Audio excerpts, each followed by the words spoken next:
A question on meditation.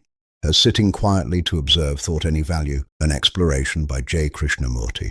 The question, you seem to object even to our sitting quietly, every day, to observe the movement of thought. Is this, by your definition, a practice, a method, and therefore without value? I would like it to rain. This is a question. We mean by question. The root meaning of that word is to seek, derived from Latin, Greek, and also from Sanskrit. To seek.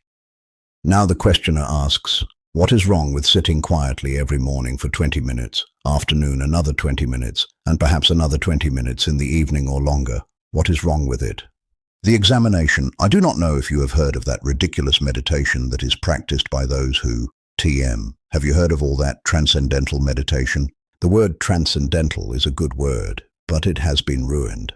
They have learnt that by sitting quietly, you can relax. You can observe, if you wish, your thinking, your reactions, your responses, and your reflexes, and so on, so on. Now, behind all this so-called meditation, what is the motive? Do you understand my question?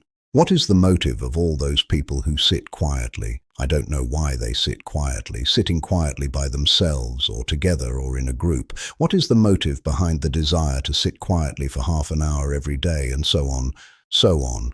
What is the motive? Isn't that important to inquire before you sit quietly for 20 minutes a day, or half an hour a day, or whatever you do? Isn't it important to find out why you want to do this? The promise. Is it because somebody has told you that if you sit quietly, you will have parapsychological experiences, that you will attain some kind of peace, some kind of understanding, some kind of enlightenment, some kind of power? And we, rather gullible, pay thousands of dollars or francs or pounds to receive instructions and a mantra so that we can repeat those. I know some people who have spent thousands and thousands of dollars to pay the man who will give you something in return, especially a Sanskrit word that is much more romantic than saying Coca-Cola.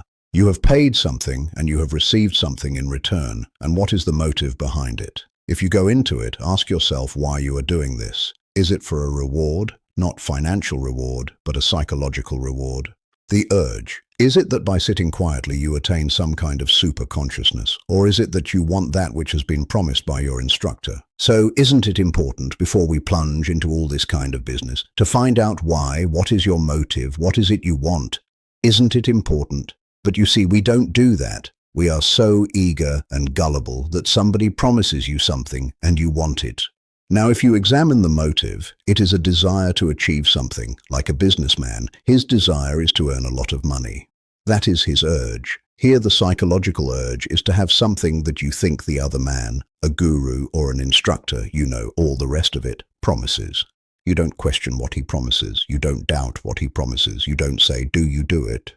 Do you levitate? You know about that, do you? But they say, no, I'm too old for that kind of stuff. I have done it, you know, pass it off. The danger.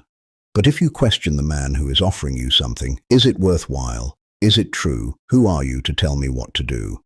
Then you will find that sitting quietly, without understanding your motive, leads to all kinds of illusory psychological troubles.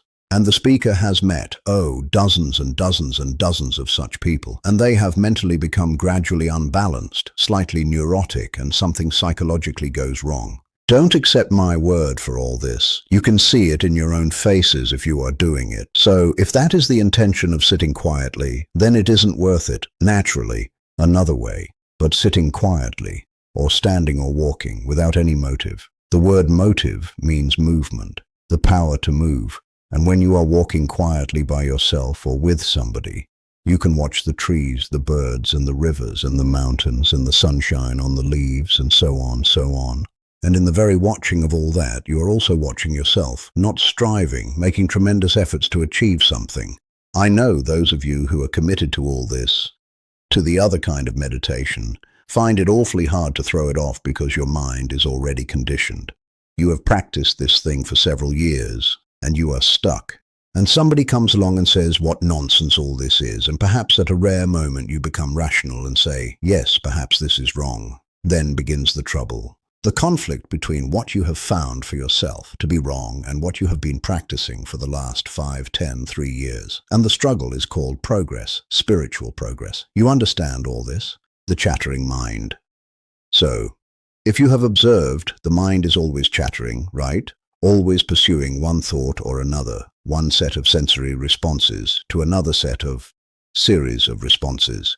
So the mind, the brain, is always chattering, consciously or unconsciously, right? This is so if you observe your own mind, this is what is happening. So you want to stop that chattering, then you try to learn concentration, forcing the mind to stop chattering. And so the conflict begins again, right? This is what we are all doing, chattering, talking endlessly about nothing. Now, if you want to observe something, a tree, a flower, the lines of the mountains, you have to look, you have to be quiet. But you see, we are not interested in the mountains or the beauty of the hills and the valleys and the waters. We want to get somewhere, achieve something, spiritually, essentially, when we are young, because we are dissatisfied with the society as it is, with all the corruption that goes on. But we don't mind being corrupted spiritually, right? Natural quiet. So is it not possible to be quiet? Naturally.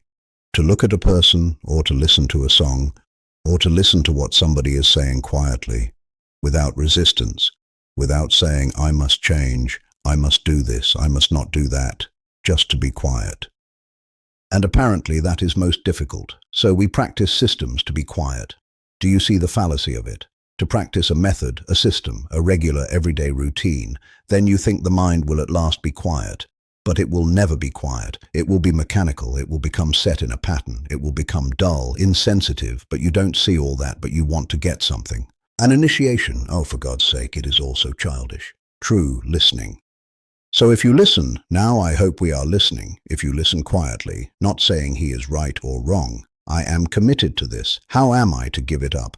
I have promised not to give it up. And this, that, the other thing, but to listen to what is being said without resistance. Because the speaker is not saying something irrational, something stupid or exotic, he is just pointing out. And if you can listen to that, to what he is pointing out, which is your own discovery of what you are doing, then your mind, in the very process of investigation, it becomes quiet. You understand this? I do not know if you have talked to any serious scientist, and if you have, serious, not those who are employed by the government, who are trying to compete with another scientist, who are really scientists, that is, to discover something totally new, to discover the cause of anything, who go beyond the inquiry of mere matter. Those scientists must have a quiet mind while they are observing, investigating the possibility. So can we, ordinary people, with all our troubles and turmoils, be quiet and listen to all the promptings of our own movements? But apparently that appears most difficult. It is not. If you are interested in something, you are naturally attentive. But if you say, I am bored with myself, so it is possible to sit or stand or walk quietly, without any promptings from another, without any reward, and having extraordinary superphysical sensory experiences. Begin at the most rational level, for God's sake. Then you can go very far. In the very process of investigation, the mind becomes quiet. J. Krishnamurti.